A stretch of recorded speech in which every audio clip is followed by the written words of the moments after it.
এর আগের ভিডিওটি ম্যারেজ বা বিবাহ রেজিস্ট্রেশন নিয়ে করেছিলাম, যা খুব সহজ সরলভাবে বোঝানো হয়েছে খুব সাধারণ মানুষদের জন্য।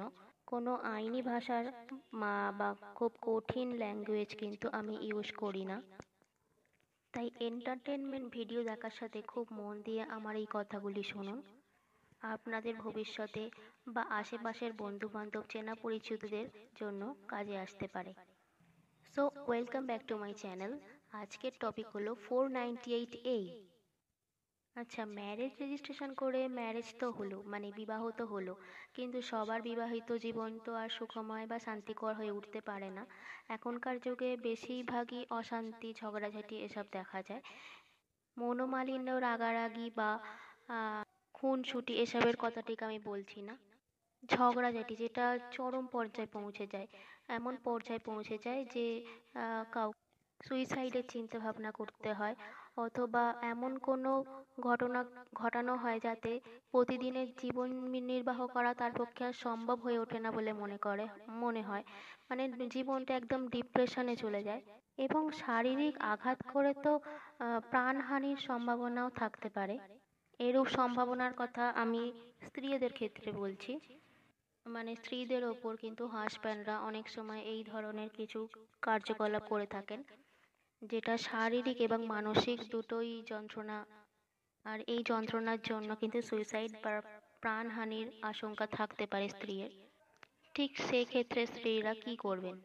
একটা খুব সত্যি কথা বলি, যেটা মানসিক যন্ত্রণা সেটা কিন্তু কোর্টের কাছে প্রমাণ করা খুবই কষ্টসাধ্য।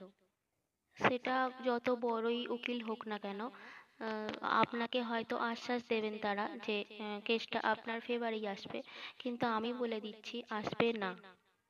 খুব কম কেসই আছে যেগুলোতে প্রমাণ করা গেছে যে মানসিকভাবে এইভাবে বিধ্বস্ত করে জীবনটা দুর্বিষহ করে তুলেছে।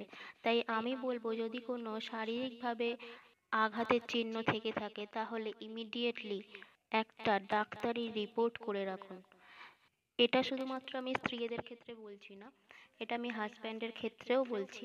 যদি হাজব্যান্ডের বাড়িতে কোনো সদস্য বা হাজব্যান্ড নিজের কোনো রকম এরকম ঝামেলা ঝঞ্ঝাটের ফলে এরকম কোনো শারীরিক আঘাতের কেউ শারীরিক আঘাত করলো, তবে সেক্ষেত্রে কিন্তু তৎক্ষণাৎ একটা এফআইআর এর সাথে, পুলিশের এফআইআর এর সাথে একটা কিন্তু মেডিকেল সার্টিফিকেট যত সম্ভব করে রাখবেন। মানে হলো একদিনে, তার 3 দিন পরে বা 7 দিন পরে গিয়ে আপনি করলেন, এটা কিন্তু কখনোই নয়। চেষ্টা করবেন ঘটনা ঘটার 24 ঘন্টার মধ্যেই কিন্তু এই কাজগুলি অবশ্যই করে ফেলা। এবার স্ত্রীদের ক্ষেত্রে বলে রাখি, স্ত্রীরা তো পুলিশের কাছে গিয়ে এফআইআর করে 498 কেসটি করতে পারেন। এছাড়াও কোর্টে গিয়ে কমপ্লেন কেস করতে পারেন। এবার বলে রাখি, কেসটি যদি পুলিশের দ্বারা করানো হয়, মানে পুলিশ স্টেশনে গিয়ে এফআইআর এর মাধ্যমে করানো হয়, সেখানে কিন্তু স্ত্রীদের কোর্টে উপস্থিত সব সময় থাকা বাঞ্ছনীয় নয়। কারণ কেসটি তখন সরকারের হাতে নিয়ে নেয়, সরকারি উকিল দ্বারা সেটি পরিচালিত হয়। তিনি পার্সোনাল উকিল রাখতেই পারেন, কিন্তু মেনলি সরকারি উকিল দ্বারা স্টেট ভার্সেস বলা হয় যে কেসগুলোকে করা হয়। কিন্তু কোর্টে যদি কমপ্লেন কেস করে, সেক্ষেত্রে কিন্তু যিনি কেস ফাইল করছেন মানে স্ত্রী, তাকে কিন্তু কোর্টে বিশেষ করে হিয়ারিং এর দিন কিন্তু একদম উপস্থিত থাকতেই হয়। আর যদি না উপস্থিত থাকেন তাহলে কি হবে, আপনার বিপরীত পক্ষের পার্টি মানে হাজব্যান্ড এবং তার উকিল কিন্তু, মানে আপনার কেস করার ইচ্ছা নেই বা মানসিকতা নেই এই বলে কোর্টের কাছে জানাবেন, এবং কোর্ট হয়তো আপনাকে একটা ওয়ারেন্টের ইস্যু করতে পারে, অথবা কেসটাকে একদম ডিসমিস করে দিতে পারে, ড্রপ করে দিতে পারে। কেসটা কিন্তু তখন আপনি আর চালাতে পারবেন না, এবং কোনো রিলিফই তাহলে কিন্তু পারবেন না।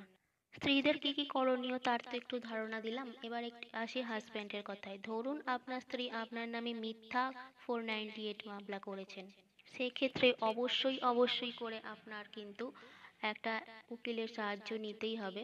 এবং 498 এর নোটিশটা পাওয়া মাত্রই কিন্তু কোর্টে আপনাকে গিয়ে একটা 41A, মানে আপনাকে কিন্তু হাজিরা দিয়ে আসতে হবে। এটা হয়তো আপনি যে উকিল অ্যাপয়েন্ট করবেন তিনি তা আপনাকে বলে দেবে। কিন্তু আপনাকে আমি জানাতে চাই এটা, যে ধরুন ঝামেলা করে আপনার স্ত্রী হয়তো বাপের বাড়িতে চলে গেছে, বা এমন চরম ঝামেলা হয়েছে, আপনার এটা মনে হচ্ছে যে তার স্ত্রী কিন্তু এই 498-এর মামলাটা করতে পারে, বা হয়তো ঝগড়ার সময় সে তা আপনাকে বলে গেছে যে 498-এ কেসে ফাঁসিয়ে দেবে। আপনি কিন্তু তখন তৎক্ষণাৎ একটা কাজ করে নিতে পারেন। সেটি করলে কিন্তু আপনি অনেকটাই এই কেস থেকে রিলিফটা হয়তো একটু তাড়াতাড়ি বা একটু ভালো পেতে পারেন।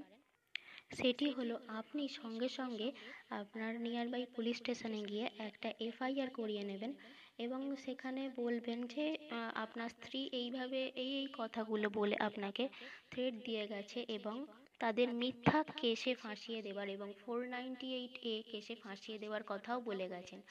তো পুলিশের কাছে আবেদন রাখবেন যে তাদের প্রাণহানি বা অন্যান্য বিভিন্ন কেসে, ফলস কেসে ফাঁসিয়ে দেওয়ার বা তাদের আভাস দিয়ে গেছে, তাই তারা যেন আইনানুগ কোনো ব্যবস্থা নেয় যতটা সম্ভব তাড়াতাড়ি। এতে কি হবে, প্রাথমিকভাবে কিন্তু আপনি অনেকটাই সেফ থাকলেন। এবার আপনার স্ত্রীর 498-এ মামলা করলো নাকি ভরণ পোষণের জন্য 125 সিআরপিসি, এখন যদিও চেঞ্জ হয়েছে লয়ের সেকশনগুলো, তবুও এই সেকশন দিয়ে সবাই আমরা পরিচিত, 125, 498। তাই আমি এই টপিক নিয়ে কথা বলার সময় পুরানো 125 বা 498-এ সম্পর্কে আপনাদের বলছি। এনিওয়ে, ওয়াই 498 বা আরও যে মামলাই করুক না কেন, এইটি করে রাখলে কিন্তু এই এফআইআরটা যদি আপনি করে রাখেন, বা এই লেটারটা যদি পুলিশের কাছে আপনি লিখে জমা দিয়ে রাখেন, তাহলে কিন্তু আপনি একটু হলেও সেফ থাকবেন। এবার অনেক সময় পুলিশ এই সমস্ত কিছু নিতে অস্বীকার করেন। সেক্ষেত্রে কি করবেন সেটি আমি পরের ভিডিওতে জানাবো। খুব ডিটেলসে আমি এটি আলোচনা করিনি, কিন্তু সাধারণভাবে অশান্তি হলে, ঝামেলা ঝঞ্ঝাট হলে, বা কি হলে 498-এ মামলাটা করতে পারবেন, কতটা সিরিয়াস ঘটনা হলে, তার একটা আভাস আমি দিয়ে রাখলাম ভিডিওর মাধ্যমে। আইনি কোনো সমস্যার হলে আপনি কিন্তু আমাকে হোয়াটসঅ্যাপ করতে পারেন, স্ক্রিনে আমি নাম্বারটা দিয়ে দিচ্ছি। এবং আর কি নতুন ভিডিও নিয়ে আসবো, আপনাদের কি টপিক হলে ভালো